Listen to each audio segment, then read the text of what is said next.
The commander made a surprise inspection of the Navy canteen. He broke open a steamed bun and found it filled with only seaweed, with no trace of oil or meat. However, the soldiers nearby were all smiling and eating happily. He questioned the regiment commander next to him, asking why there was no meat in the buns. The commander kept making excuses, thinking the leader was blaming him for poor hospitality. The commander didn't want to waste time arguing. He called the head cook over. He asked how many times a month the soldiers on the island ate meat. The cook looked at the regiment commander, afraid to say the wrong thing. The commander told him to speak honestly. The cook said the soldiers only ate canned meat twice a week. The commander got even angrier and shouted, asking if the 2 pigs in the pen were just brought out to fool him. All the soldiers lowered their heads, not daring to look at him. The regiment commander was especially nervous and stayed silent. The commander could not sit still. He pulled the regiment commander to the seaside and gave him a harsh lecture. He pointed to the distance, saying that was where the Japanese invaders had once landed. As the leader of a coastal defense unit, the commander said, he should care more about the soldiers' lives and focus on training, not on staging fake inspections. The surprise visit today was meant to show the real working and living conditions of the soldiers. Even though the commander first saw them practicing bayonet techniques with perfect form,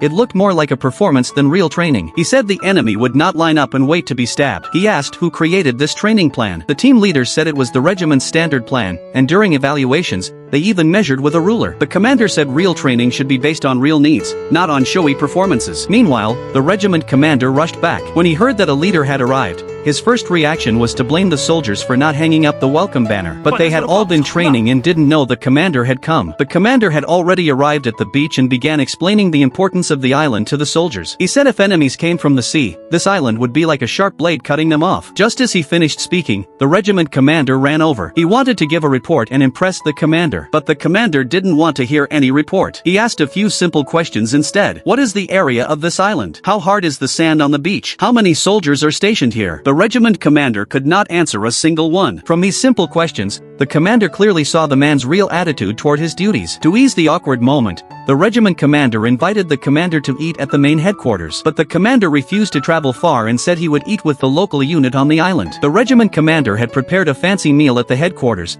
but he couldn't change the commander's mind. So they went to the unit's canteen and found out they only had seaweed for food. After getting harshly scolded by the commander, the regiment commander finally realized his mistakes and promised to change his ways.